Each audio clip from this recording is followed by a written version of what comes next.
Alright guys, we are here at today, and SSR has been so kind to bring out some of their bikes for us to test today. So we're going to do kind of a ride-on review. And first off, we're going to test the 300 naked sport bike. It's called the Benelli. So we're going to see how this compares to some other models. We're going to go try this one out.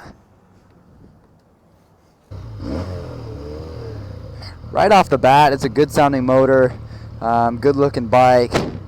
The clusters could use some updating. They look kind of old, but I like the gauge up front, so let's see how it rides.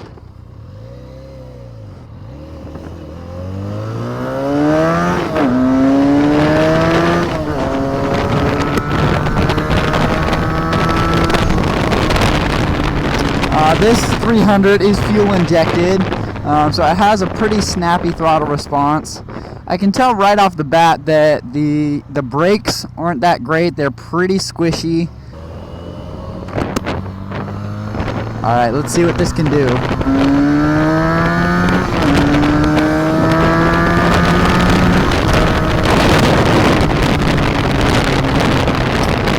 Going over some bumps, the front forks are not holding up the way I would have liked. But I do notice that the suspension is very, very choppy on this thing. That spring does not want to sit down at all. And it feels like the bike kind of rides up high. But once you get into some smoother ground, I mean, the power is just, it's there. Again, no front brakes. The brakes are not even engaging until about 3/4 of the way through the pull. If you can see, I'm pulling all the way. Wow, thing is quick though. I will give it that. A pretty snappy throttle response, which wasn't expected at all. As far as the sound of the motor thing, this thing sounds pretty mean straight out the box. I mean, stock exhaust sounds just deep and growly and mean. So I really, really enjoy the sound of it.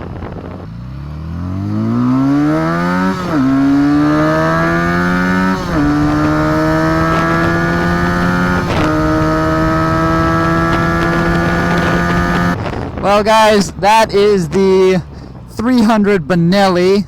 Overall, I like the bike. There needs to be some slight improvements to it overall. Brakes, just maybe some updating of the clusters.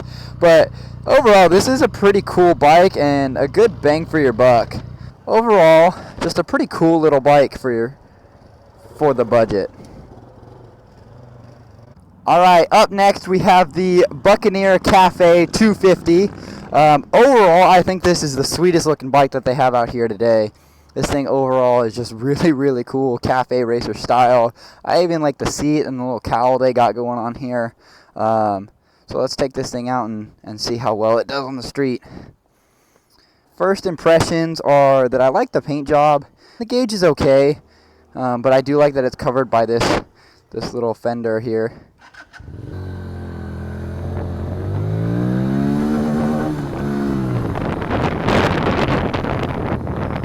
So, wow, I was not expecting first gear to go through that quickly. That first gear is really, really short.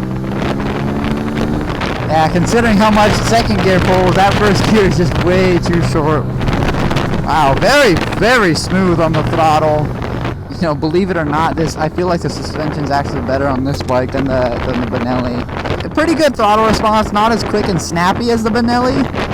I'm in fourth gear right now, and I mean, it's doing pretty good. Oh, see, we caught Charles up here on the Rascal. So I'll probably test this bike next. So far, I like it. I like the way second and third gear pull. First is way, way, way too short. Third and fourth have the most meat, I think. I do like the overall feel of the bike. The forks are handling pretty amazingly. That rear shock is just so comfy. I mean, I love this seat, to be honest. This seat is bomb. I can sit on this thing all day. Brakes are much, much better. You get a lot more progressive braking than you do on that 300. I feel like if you were a little bit shorter, because I am taller, on the taller side, I'm 6'1", 6'1 and a half. If you're shorter, the seat might not be as comfortable, just because I'm pretty far back on it to be hitting that bump and the cowl. So if you're shorter, you might not hit it. You might be kind of scrunched up and feel like you slide too much, because the seat does have like this downward incline to it, sliding off towards the rear of the bike. That would be the only thing I can think of as far as like riding position.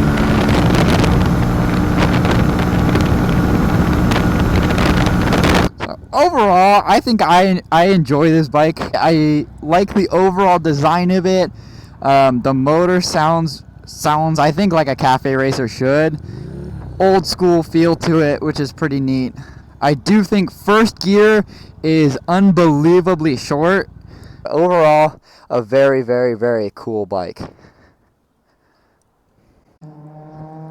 Alright guys, last on our list is the one that I've wanted to ride the most, is this SSR Rascal 125. Personally, if you guys know me, I ride the Honda Grom, which is Honda's 125, which I love that thing to death. I do all my moto vlogs on it. Super, super fun. So I'm really excited to compare this to the Honda Grom and see how it does. It has a really cool look and feel to it. Kind of like that Ducati Monster, but downsized and mini version to it. The cluster up here looks pretty dang identical to the Honda Grom, but like the other bikes, design wise, these little clusters right here look a little outdated. The mirrors are okay. I have a bar end mirror, so I'm not a fan of stock mirrors coming up out of the handlebars, but for stock they are pretty cool looking. The first thing that I noticed when sitting on it is that it does lock you in very, very, very tightly to the seat in the riding position. For sport and track riding and racing, I feel like that would be a really good design to have. As commuting goes, I'm not sure how well you could last in this position and still be comfortable. I'm taller, I'm about 6'1", so the Grom fits me perfectly. I can't fit on the Z125 Pro. The shrouds just poke me in the legs too much.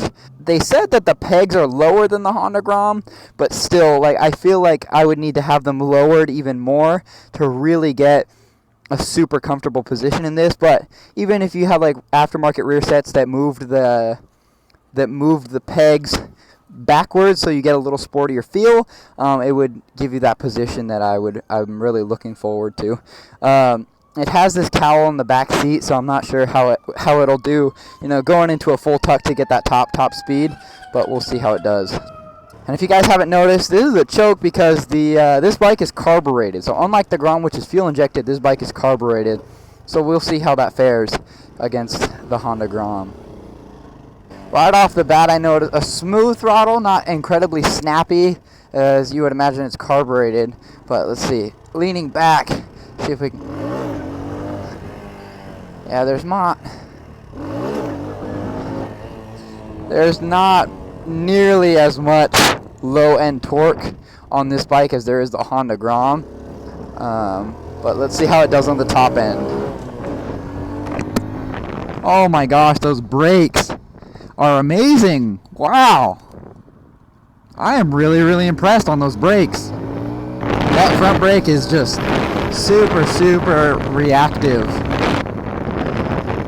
Oh wow.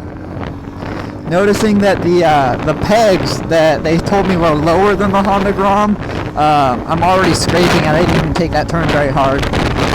So I'm already scraping my peg and my foot a little bit. It's got some nice pull to it uphill.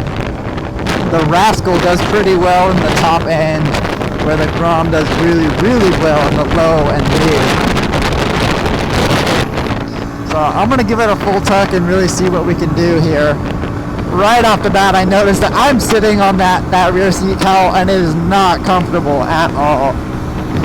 But I'm already going 62 miles an hour, and this motor still has a lot to give. So we're going to take it down Euclid, and see what kind of top speeds we can get out of it. Euclid isn't the steepest hill, nor is it the longest to try and test top speed, but it'll give us a pretty good idea where the Rascal revs out at.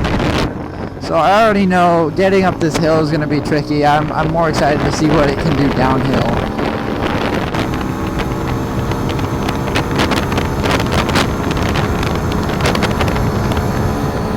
So I already noticed I'm hitting where the Grom would already be hitting rev limiter.